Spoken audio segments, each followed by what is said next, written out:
All kids out of the pool for Adult Swim. All kids out.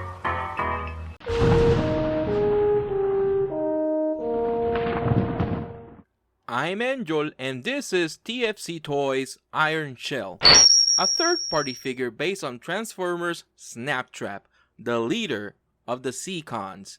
According to the TF Wiki, if asked what 3 words would best describe himself, Snaptrap would likely answer, unstoppable killing machine, and then try to eat your brains. There's a joke about zombies and turtles in there somewhere. Just got an awesome face paint job. What do you think? I like turtles. But enough about Snaptrap. Ironshell here can turn into the chest of the TFC combiner Poseidon. But we don't do that here. No, I'm mostly interested in the individual bots. Not enough space for all the combiners, and I do love my individual bots and my beast formers. As for first impressions for Ironshell, he is very lightweight. You'd think that a turtle would weigh a little bit more, especially since this guy is not really that small. Here's OP leader for scale. This of course due to the lack of die-cast in this figure.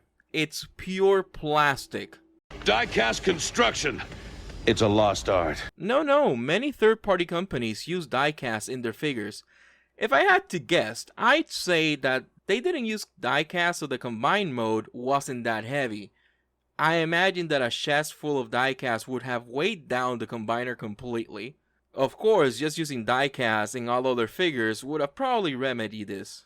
The plastic does feel good, however, so no real complaints from me due to the construction. The colors are what you expect for the character, which makes him look like a watermelon turtle. That said, the colors do look so much better in person, a recurring thing with almost all figures. Turtle mode looks cute. The feet of the turtle are somewhat poseable, as is his tail, cannons, head, and mouth. The head on mine, however, flops, and it can't stand erect without help. A bit shameful since I can't really get any good turtle poses. Did I mention his tail wags up and down? Also, the blades on the side of his shell can move, which is something.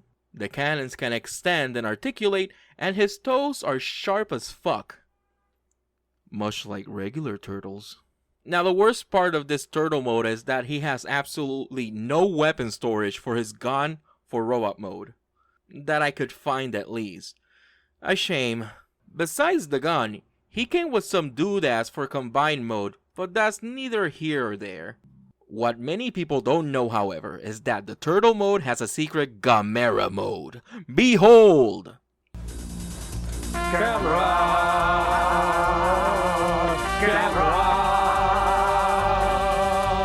Gamera is really neat. Gamera is filled with meat. We've been eating Gamera. Shell, teeth, eyes, flames, claws, breath, scales, fun. Dr. Forrester is kind of a jerk. And if you move the cannons forward, he can double as a Blastoise. So that's neat.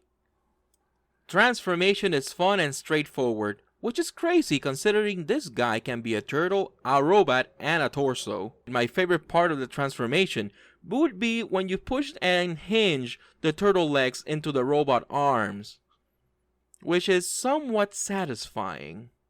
The robot mode looks great, feels great, poses great, and plays great, very sturdy. However, the head in robot mode suffers from being green against a green background of the turtle shell. Maybe another color to break all the green would have been better.